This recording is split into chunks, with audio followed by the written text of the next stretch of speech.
sistema socialista, su transición hacia el sistema capitalista,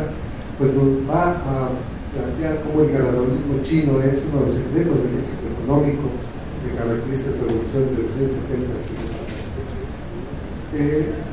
Muy interesante el planteamiento, pero inclusive si lo aplicamos ya a las relaciones de acá de América del Norte, bueno, pues ha venido a desplazar a México también en función de supuesto beneficio que iba a recibir para el libre comercio de ser uno de los socios comerciales más importantes de Estados Unidos. Va a venir a desplazar a China sin ser quien fue el libre comercio, pero hablamos entonces de otras situaciones como tales tratados que no son tan comerciales, tienen otra connotación, como decíamos ayer. El autor plantea, bueno, cómo China finalmente, a partir de todo esto, lideraría claramente la economía mundial hacia la tercera década de este siglo. Su moneda desplazaría al dólar y, por tanto, se configuraría un nuevo escenario hegemónico. Sin embargo, dice el mismo, aunque los ejercicios de perspectiva aquí realizados vaticinan la emergencia de China como primera potencia mundial hacia el año 2030, ello no está exento de los riesgos bélicos en el marco de la lucha por la economía mundial y de los riesgos políticos sociales, etcétera, etcétera. O sea, me parece que establece una serie de elementos importantes, pero que al mismo tiempo abre la posibilidad de una polémica para confrontar esta perspectiva en función de las crisis. Los otros trabajos de este capítulo son interesantes, pero no voy a detenerme en ellos. El capítulo 5 me parece muy interesante también en términos de la discusión de UNASUR, ALBA y Centroamérica, ejes de la integración regional con liderazgos y actividades en América Latina, y creo que es un trabajo bastante interesante en términos del análisis del desarrollo de estas regiones en términos del regionalismo tradicional, después del regionalismo abierto, que es los que inserta todos estos países y bloques en la globalización, y la posibilidad de un tercer regionalismo que países de América del Sur, en particular Brasil, están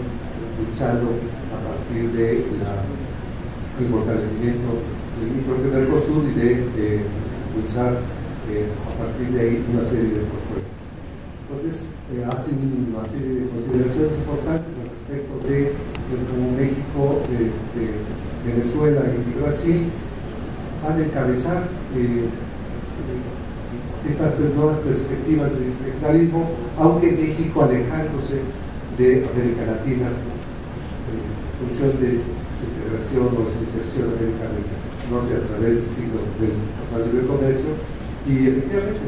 ahora somos parte de América del Norte. Antes, para los libros de geografía y de historia de Estados Unidos éramos South America, o cuando mucho Middle América, ahora somos North América, pero los que se ven somos el patio trasero de esa Norteamérica. Pero como Brasil y Venezuela encabezan procesos que finalmente con su liderazgo no le alcanzan precisamente a vislumbrarse como procesos de mayor integración, sino se profundiza más esa perspectiva. Sin embargo, es importante en función de cómo se viene a fortalecer toda la región para votar o para negociar en mejores términos, como decía en algunos de nuestros congresos, quizás en el 2004, el Yaguarí y Aldo Ferrer, de esas centrales, decía el Yaguarí que tenemos que establecer una alianza estratégica de Brasil y Argentina para fortalecer el Mercosur y negociar en mejores condiciones con América del Norte. Recuerden que venía en ese momento estaba la polémica, la discusión de ALCA y finalmente no se quedó muy entero en su funcionamiento, pero lo que decía Elio finalmente es que queremos negociar con una colonia europea y no como una colonia africana este proceso de integración. A partir de esa alianza ha venido fortaleciendo este proceso y me parece que es importante seguir profundizando en el análisis. Otros dos artículos muy importantes que no quiero detenerme es el 6, la nueva agenda de integración económica, irse en la ecuación regional de Sudamérica, y muestra cómo IRSA, su nacimiento a partir de los gobiernos, etcétera, va intentando avanzar en función de unos procesos de nación, de reestructura, etcétera, pero que falla al no considerar la posibilidad de la participación de las propias comunidades, de la propia sociedad y de los proyectos que a partir de nuestro activismo y de toda esta visión pues están haciendo mella en esa perspectiva. Y el trabajo siguiente de financiamiento de infraestructura para la integración fronteriza en la región de la Cuenca del Río de la Plata, precisamente es un proyecto de ISA y se muestra efectivamente cómo a partir de retomarlo, es un proceso viejo, de retomarlo dentro de ISA con el apoyo del financiamiento local, va avanzando de una manera muy importante en función de un beneficio de 3 países o más países, pero para cada día más en función de un beneficio más social. Hay otros artículos que me parecen muy interesantes, como soy economista, que basan la problemática financiera y de aspectos de los impuestos, pero me parece que hay una parte importante en términos de la problemática del análisis del empleo por actividad federativa, que me parece muy importante, y del aspecto del trabajo, de los mercados de trabajo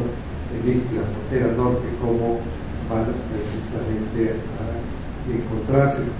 con condiciones que, a pesar del Tratado de Libre Comercio, de los supuestos beneficios que nos iba a traer, pues siguen siendo empleos precarios, siguen siendo empleos que no solucionan las condiciones de vida de la población. En esa lógica, pues ese modelo sobre de las maquinadoras y el mercado, pues no generan empleo, pues no hay empleo. Entonces ya para algunos es benéfico, pero creo que es importante ir más allá de simplemente generar empleo, no hay empleo. Quisiera terminar, hay otros aspectos, pero quisiera terminar con este trabajo que les decía que es muy importante, y no porque sea Miguel Ángel y Carmen amigos míos, sino porque hemos venido discutiendo desde hace tiempo y trabajando desde que Miguel Ángel hacía su tesis de doctorado en México, venimos discutiendo precisamente la problemática de las regiones fronterizas y sus formas de análisis y definición. El trabajo de ellos, la región transfronteriza México-Estados Unidos, las nuevas formas de integración, es un intento muy importante de acercarse a la construcción de un proceso de entendimiento de lo que significa la frontera, la región transfronteriza y cómo caracterizarla. Cómo caracterizarla desde una perspectiva histórica, desde una perspectiva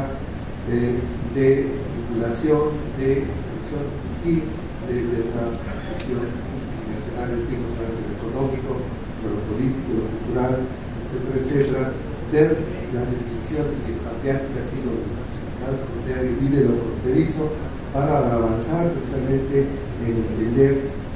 cómo esta región considerada como un gran espacio transnacional de América del Norte y que denomina como región intermedia, para avanzar precisamente en entender en función, como diría Harvey, el desarrollo desigual geográfico, ¿verdad? Se va ubicando de corredores de todo tipo y hacer una tipología de estos corredores que me parece clave entenderlos y, como no mostraron aquí en las ponencias, es clave un análisis de ese tipo, de esos principales corredores. Entonces me parece que una visión que plantea es ya un primer acercamiento a entender procesos de integración y definición de lo que significa una región que por otro lado también hemos venido trabajando en otro proyecto de la Convención Histórica de la Frontera Norte, que hemos empezado a compartir ya con colegas aquí desde el Instituto Nacional de Antropología e Historia. Estamos trabajando este proyecto con los investigadores del instituto por ahora para consolidarlo, con arqueólogos, historiadores, antropólogos, etcétera, en todo el norte de México, para entender cómo fue avanzando la expansión del nuevo hispano desde la conquista, la colonización Constitución hasta el momento actual, a partir de caracterizar su desarrollo en tres grandes periodos en función del desarrollo del capitalismo. En un primer periodo de la conquista hasta el siglo XIX, en función de la acumulación primitiva, con su visión del sistema comercial y cómo esto fue generando todo lo que significó esa frontera no hispana para pasar a un segundo periodo del desarrollo capitalista, la frontera como un espacio de la expansión del capitalismo industrial, más espacio de la producción de la revolución ampliada, y la tercera fase reciente como un espacio de expansión del capital transnacional con toda esta noción que hemos mencionado ayer. Pero irnos todavía más para atrás. Esta expansión se dio sobre espacios ocupados milenariamente, que fueron producidos por pueblos originarios en términos de una territorialidad muchas veces ocupada estacionalmente, y que fue definiendo espacios liminales respecto a otros territorios de otros grupos que fueron con los cuales se compartían formas de comercio, formas de relaciones y de conflictos que muchas veces pudieron seguir avanzando. Entonces, toda esta visión que hemos venido intentando avanzar en términos de entender, conceptualizar cómo se acerca la frontera, tiene ya su expresión ya de intentos de entender estos procesos a partir de un proyecto que Miguel Ángel y Carmen han venido trabajando ya de una manera empírica y estableciendo estas categorizaciones de gran espacio transnacional, espacio intermedio y estos corredores que van a definir precisamente todo ese desarrollo geográfico desigual de lo que es una frontera de esas dimensiones. Quisiera decir muchas más cosas, es tan rico el texto que me parece que habrá que discutirlo, sobre todo con los estudiantes aquí, pero llevarlo también a otros espacios. Muchas gracias.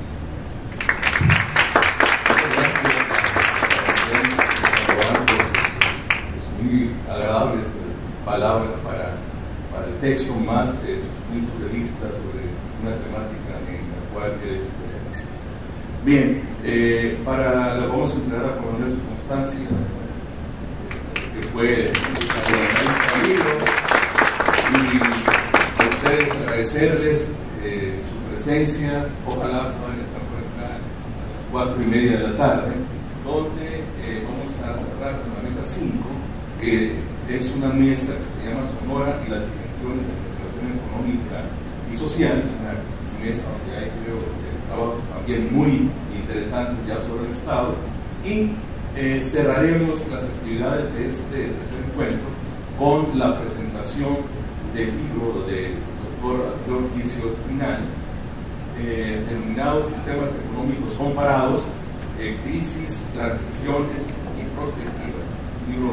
editado en México por Javier Pinson apenas hace 3 meses. Así que lo tendremos en la tarde. Muchas gracias. Hasta pronto.